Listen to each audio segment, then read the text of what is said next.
You walk into a room, and instantly your chest tightens. Your mind races. Your hands start to sweat. You scan every face, wondering what they're thinking about you. You overthink every word you say. You laugh at jokes you don't even find funny, just to fit in. And when it's over, you replay it all in your head, picking yourself apart. That's social anxiety. And it doesn't just steal your peace. It steals your life. But here's the truth they don't tell you. You don't have to live like this. You don't have to hide. You don't have to fake it to survive. There's a way to face the fear head on, not by pretending it's not there, not by forcing yourself to be confident, but by mastering the one thing you can control, your own mind. And that's where Stoicism comes in. Ancient wisdom, proven by warriors, kings, and men who faced real chaos and still stood unshaken. If you're tired of letting fear control your life, if you're ready to take back your mind, your freedom, and your power, then keep listening. Because what you're about to learn isn't just self-help fluff. It's real, it's brutal, and it works. Before we dive into how Stoicism breaks the chains of anxiety, we need to get brutally honest about what we're actually up against. Because you can't defeat an enemy you don't fully understand. Social anxiety isn't just feeling a little shy. It's a full-blown battle inside your mind, a war between your desire to connect and your fear of being judged. It shows up in 100 little ways. The hesitation before speaking up in a meeting, the avoidance of eye contact with strangers, the endless replay of conversations, second-guessing everything you said. Social anxiety isn't about being awkward or quiet. It's about living in a constant state of self-surveillance, like you're under a spotlight, even when no one's really looking. At its core, social anxiety is a fear of rejection, of humiliation, of somehow not being good enough to belong. And the crazy part? Your brain believes it's protecting you. It thinks that by avoiding social risks, it's keeping you safe. But what it's really doing is locking you inside a cage you can't see. You stop raising your hand. You stop introducing yourself. You start shrinking. Not because you have nothing to offer, but because fear hijacks your voice before you can even speak. And over time, that fear doesn't just rob you of opportunities. It robs you of your sense of self. Here's the truth most people never hear. Social anxiety doesn't mean you're broken. It doesn't mean there's something wrong with you. It simply means your mind has fallen into a survival loop, one that's outdated and unhelpful in today's world. You're not facing real lions or life-threatening danger. You're facing perceived threats, glances, opinions, possible embarrassment. And once you understand that, once you can separate real danger from imaginary fear, you can start to take your power back. The first step isn't to fake confidence or just get over it. The first step is awareness, to see the trap for what it is, and then to learn how to walk through it with your head held high. You don't overcome social anxiety by fighting harder. You overcome it by getting smarter. And that's exactly what we're about to do next. Understanding what you're facing is only the beginning. The real question is how you fight back. That's where Stoicism steps in. When it comes to dealing with fear, the ancient Stoics were light years ahead of their time. They understood a truth that modern psychology is only now starting to catch up with. You can't control what happens to you. You can only control how you respond. Stoicism isn't about pretending you don't have emotions. It's not about being cold, numb, or indifferent. It's about mastering the one battlefield that actually matters, your own mind. Think about it. You can't stop people from having opinions. You can't guarantee everyone will like you. You can't erase every awkward moment. But you can control how much those things define you. You can control whether you let fear dictate your actions or whether you move forward anyway. That's Stoicism in action. The Stoics trained themselves to separate two things. What's within their control, their thoughts, choices, actions. And what's not, the opinions, reactions, and judgment of others. Marcus Aurelius, one of the most powerful men in history, wrote, "You have power over your mind, not outside events. Realize this, and you will find strength." Epictetus, once a slave, taught, "It's not events themselves that disturb us, but the meaning we attach to them." In other words, social anxiety isn't caused by the crowd at the party. It's caused by the story you tell yourself about that crowd. Maybe you tell yourself, they're judging me, or I'm not interesting enough. The Stoic response? Catch the thought. Question it. Replace it with something grounded in reason. You reclaim your power not by silencing fear, but by refusing to be ruled by it. Stoicism gives you the mental armor you need to walk into any room.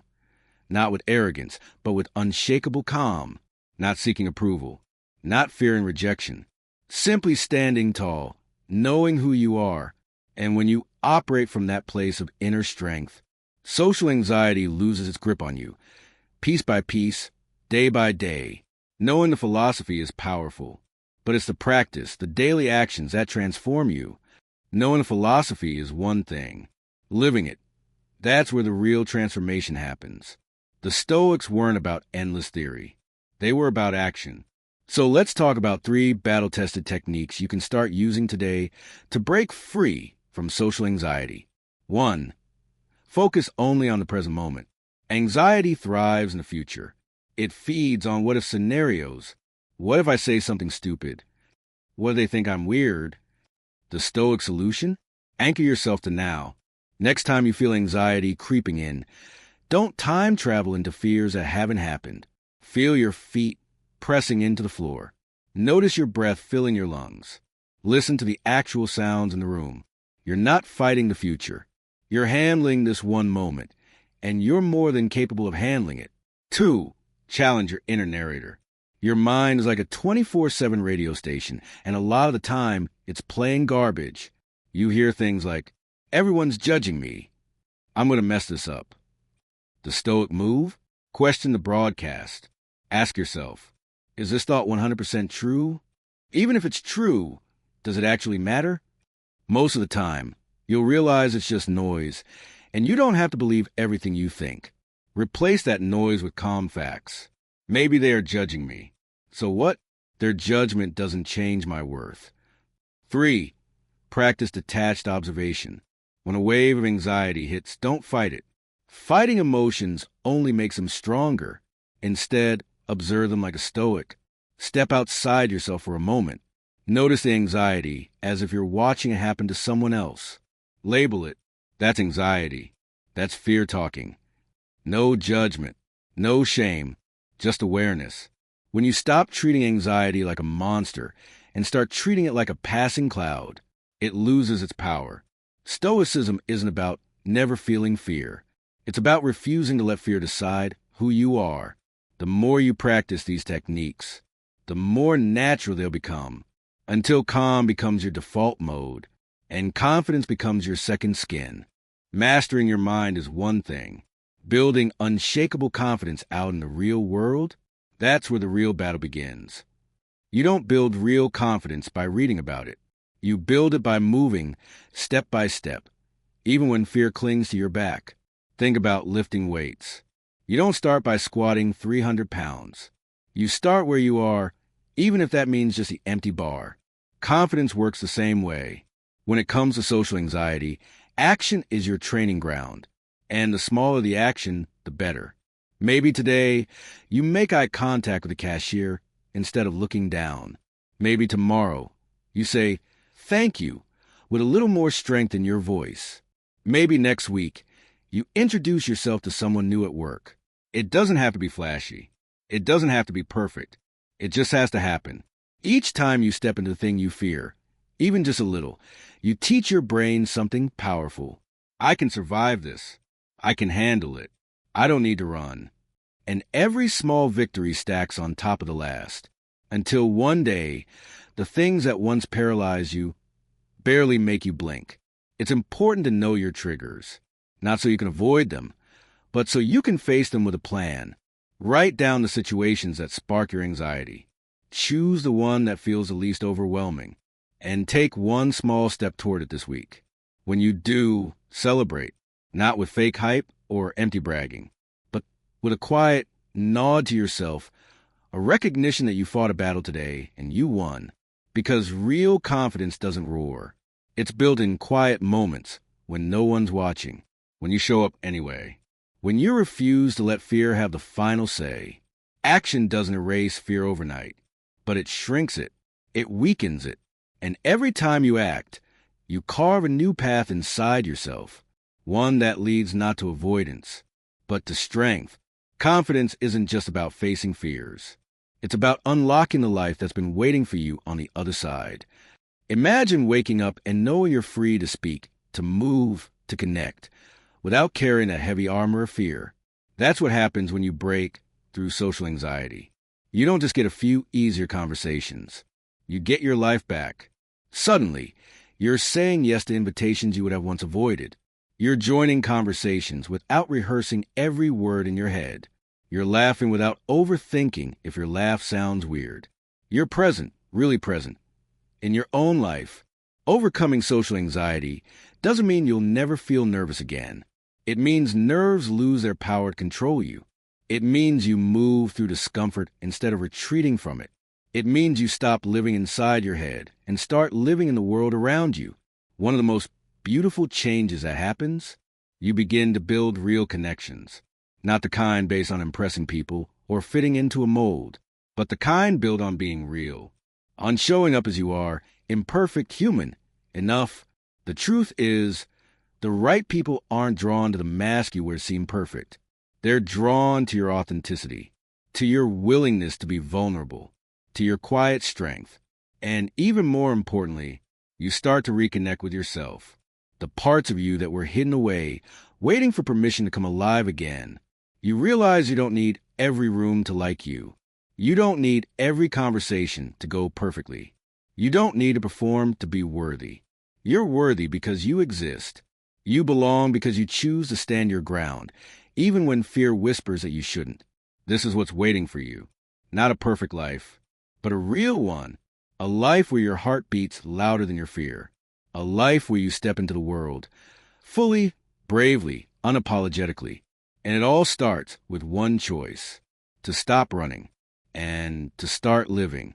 Overcoming social anxiety doesn't promise you a perfect life. It promises you a real one. A life where you no longer live on the sidelines. A life where you show up fully, where you speak, move, and connect without apology. The freedom you've been craving isn't found in waiting for fear to disappear. It's found in taking action, even when fear still whispers in your ear. And if you're wondering when to start, the answer isn't someday. It's now. You don't have to keep living small. You don't have to keep hiding behind excuses and fear. The truth is, you were never meant to blend into background. You were never meant to silence yourself just to make other people comfortable. There's more inside you, more strength, more courage, more life, and the world needs it. It needs your voice. It needs your ideas. It needs the spark that only you can bring. But none of that happens if you keep waiting for fear to magically disappear. It doesn't work like that. It never has. The only way out is through the discomfort, through the shaky conversations, through the moments when your heart pounds, but you show up anyway. Every small step you take is a vote for the man or woman you're becoming. Every time you lean into the fear instead of backing away, you build a new identity. Someone who is no longer controlled by anxiety, but fueled by purpose. So don't wait for the perfect moment. Don't wait until you feel ready. Because the truth is, ready is a lie. You get ready by moving. You build confidence by acting. And it starts right now. One breath, one step, one moment of courage at a time. This is your life. Own it. If this message spoke to you today, if you're ready to step out of fear and into your real life, I invite you to join this community. Hit that subscribe button. Leave a comment below and tell me, what's one fear you're choosing to face this week? We're building something here. A brotherhood, a tribe, a place where strength isn't about pretending. It's about becoming. And your voice belongs here.